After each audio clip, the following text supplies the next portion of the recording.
You would think at this point that it was in part a government conspiracy, and a lot of independent press certainly accepted that narrative, with some of the World Trade Center bombing conspirators having fought in the Afghan War, since it was a recent historical fact that the CIA had backed the Mujahideen. But that's not necessarily true, nor exactly what Ron Kuby actually meant, even though it can be easily construed that way. Because if you really spend some time and explore the case of Mohammed Salameh, you'll find that aside for the apartment he shared with Ramzi Youssef on Panrapo Avenue, he was also linked to 2 other apartments. Following the World Trade Center bombing, police searched an apartment on 34 Kinnison Avenue in Jersey City, which was the initial address Salameh listed on the police report for the stolen Ryder van.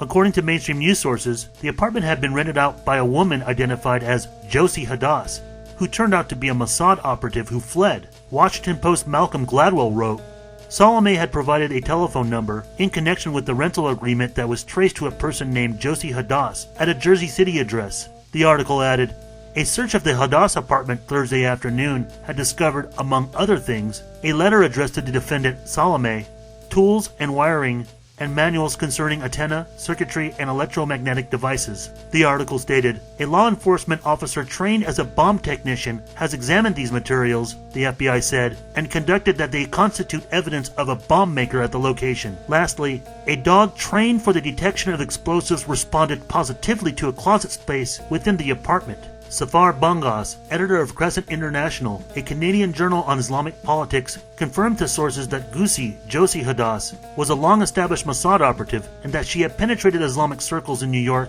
as had another intelligence operative, Imad Salem, a colonel in Egyptian intelligence. So what happened to Josie Hadas? On March 8, 1993, the International Herald Tribune quoted a response by a reporter's question about the role of Hadas in the Mossad to FBI spokesman Joe Falquet, who said, even if it were true, we wouldn't tell you anyway. But we will briefly return to Salameh's previous Jersey address with roommate Josie Hadas later, as we are not entirely finished with Imad Salem either.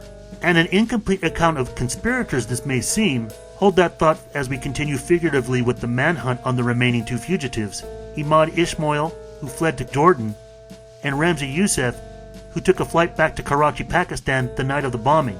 This begins the chronicles of Ramzi Youssef, where throughout the next 40 minutes, just so viewers do not get confused with the timeline, there will be several different actors dramatizing Youssef's biggest crimes to come.